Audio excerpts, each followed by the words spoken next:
नमस्कार प्रेक्षकांनो, लग्नानंतर होईलच प्रेमच्या आजच्या भागात आपण पाहणार आहोत. काव्या पार्थला म्हणते, किती माहिती सांगता, आज आपली गाडी चालू होणार आहे की नाही. पार्थ पटापट सांगतो, हे करा ते करा. अहो, कसे शिक्षक आहात तुम्ही, कोणी असं शिकवतं का, असे कसे शिक्षक हे. गाडी स्टार्ट करते आणि चालवते, थोडी लगेच थांबवते. खूप घाबरलेली असते काव्या. त्याच वेळेला तिथून अनिशा आणि तिची मैत्रीण स्कूटीवर जाताना तिचं लक्ष काव्याकडे जातं. ती स्कूटी थांबवते आणि अनिशाला सांगते, अगं ती काव्य आहे का. काव्याचं नाव ऐकल्यानंतर अनिशा पण खुश होते. परत मागे वळून बघितल्यानंतर म्हणते, चल आपला वेळ जाईल, आपण निघूया. तर अनिशा आणि तिची मैत्रीण तिथून निघून जातात. तर देशमुखांच्या घरी सगळा देशमुख परिवार गप्पा मारत बसलेला असतो. त्यांच्यामध्ये कैरीच्या पण्याबद्दल छान गप्पा चालू असतात. तेव्हा जीवा म्हणतो, नाही नाही, पणं वगैरे काही करायचं नाही. कालपासूनच आपण एक्सरसाइजला सुरुवात केली आहे ना, आणि त्याच्यामध्ये किती साखर असते. तेव्हा नंदिनी म्हणते, तुमच्या आजीने शिकवलं नाही का तुम्हाला पन्हं बनवायला, त्यामध्ये गूळ असतो, साखर नाही. मिथून काका पण म्हणतात, नंदिनी आपल्या इथे उद्याच पन्हं झालं पाहिजे, माझ्या तर तोंडाला पाणी सुटलं आहे. तर वसू आत्या नंदिनीला विचारतात, अगं नंदिनी तुझी एक्सरसाइज कशी चालू आहे. तेव्हा जीवा म्हणतो, 4000 स्टेप चालली नंदिनी आज. सगळे कौतुक करतात आणि टाळ्या वाजवतात. तेव्हा पार्थ म्हणतो, बरं आमच्या बायकोसाठी पण टाळ्या वाजवा. घाबरत का होईना, पण गाडी चालवली त्यांनी आज. कॉन्फिडन्स आला आहे त्यांच्यामध्ये गाडी चालवण्याचा. म्याचा तर चेहरा उतरतो ते ऐकल्यानंतर, तरीही ते काही दाखवत नाही. सगळे टाळ्या वाजवायला लागतात. तेव्हा वसू आत्या म्हणतात, मालिनी याचं श्रेय सगळं तुला आहे. तू कारण सुनांवर कुठलेही बंधन नाही ठेवले ना, म्हणून तुझ्या सुना सगळं काही करू शकतात. तर जीवा म्हणतो, हो ते तर खरं आहे. पार्थ मालिनी काकूंच्या गालाला हात लावून आणि कौतुक करत असतो त्यांचं. नंतर तिथून सगळे उठून जातात. सगळे गेल्यानंतर वसू आत्या म्हणतात, काय यांचे विषय चालले होते, काय ते चाळीचे विषय आणि काय ते कौतुक. तेव्हा रम्या म्हणते, तू पण तर कौतुक करत होती ना मामीचं. वसू आत्या म्हणतात, अगं मालिनी समोर जर मी गप्प बसली असती ना, तर तिला असं वाटलं असतं की माझ्या डोक्यामध्ये नक्कीच काहीतरी प्लॅन चालू आहे, म्हणून थोडंसं नाटक करावं लागतं.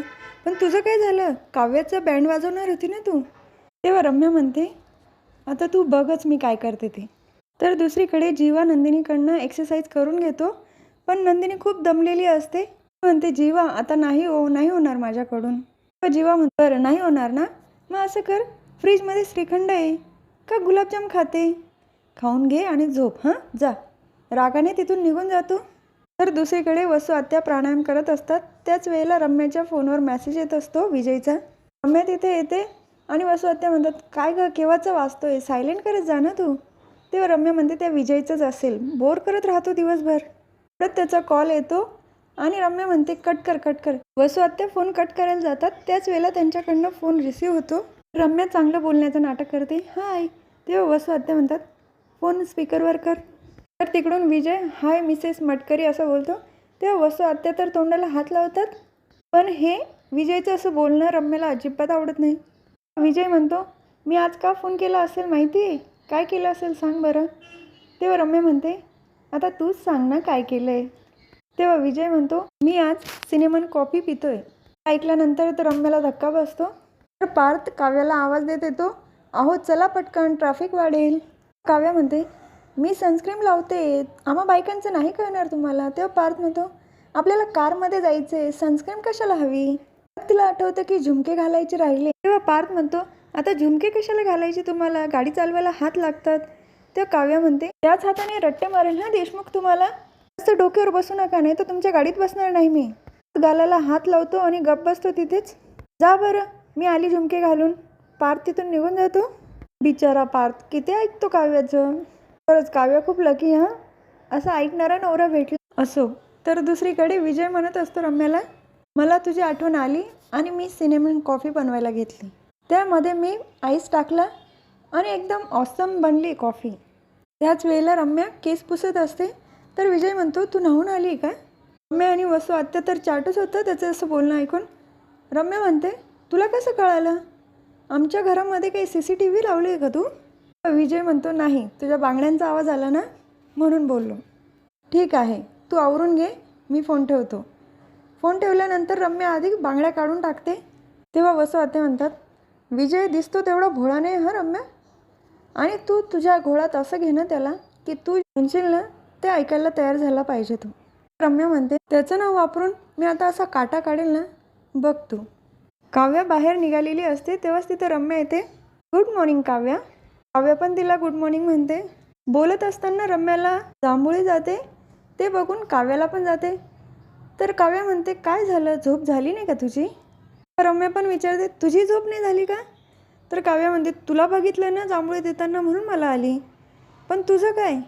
तेव्हा रम्या म्हणते, अगं विजयचा फोन आला होता ना रात्री, म्हणून जास्त उशीर झाला आणि झोप झालीच नाही माझी. पण तू गाडी शिकायला चालली का? अगं पण मग तो विजय जे बोलला ना त्याबद्दल मला थोडी भीती वाटते. हां. तेव्हा काव्या म्हणते, काय बोलला तो? रम्या म्हणते, काही नाही, तुझा पार्थ वाट बघत असेल ना तुझी, तू जा बरं, एवढं काही नाही, आपण तिकडून आल्यानंतर बोलू. तेव्हा काव्या म्हणते, अगं तू सांग ना काय झालं?